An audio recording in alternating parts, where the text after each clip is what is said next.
Hello, everyone. Welcome to another Wednesday. How are we doing out there? I hope you're having a great week as we make our way through July. I'm having a fabulous week because we're doing Vacation Bible School here at Piedmont Park. We are going through the adventures of Daniel in Babylon, and it's been a blast seeing all these young people here learning about God and His love. And so it's caused me to spend some time looking at Daniel and just remembering that this is one of my favorite books in all the Bible. It's kind of hard to decide your favorite, but Daniel is right up there. Maybe my favorite in all of the Old Testament.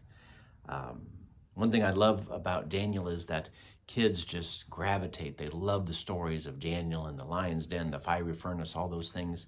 But it's not just for young people. Years ago, I did a sermon series on Daniel, did 10 sermons from it, and my grandfather told me that it was his favorite book in the Bible now is Daniel. And so this is a story that speaks to young and to old. So I just want to encourage you, if you haven't read through Daniel in a while, open it up again. Even if you think you know everything in there, I bet you'll find some stuff you haven't noticed. For example, in the story of Daniel, when he's taken there to Babylon and they get there and they're given new names. Daniel is called Belteshazzar, and Hananiah, his friends becomes Shadrach, Mishael becomes Meshach, and Azariah becomes Abednego. They had names that glorified God, and then they're given names that glorify these pagan gods. And then, of course, the story in Daniel chapter 1 is that they're given different food, and they say, we're not going to eat that stuff. Let us do something else. Let us have some healthier choices. And turns out, at the end of the time, they look healthier, they're stronger, they're smarter.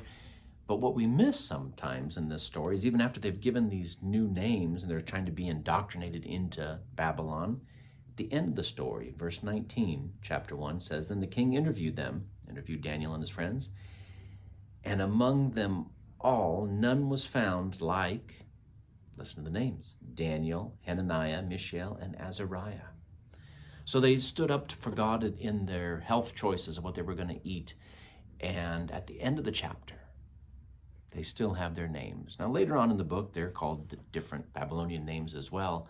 But in this chapter, where the names were it was about their identity, where they're still going to hold on to their identity of being God's people, even living in Babylon, and because they choose to be faithful to God, they still have their names that glorify God at the end of the chapter. It's so beautiful.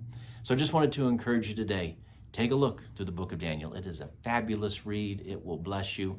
And I hope that you'll come and join us this coming Saturday. We're going to have the end of our Vacation Bible School, and it's going to be a blast as we celebrate what the kids have learned this week from the book of Daniel. So hope that you'll come and join us this coming Saturday. Bible study time at 9:30, worship time at 11. Friends, take care. Have a great rest of your week, and we'll see you soon.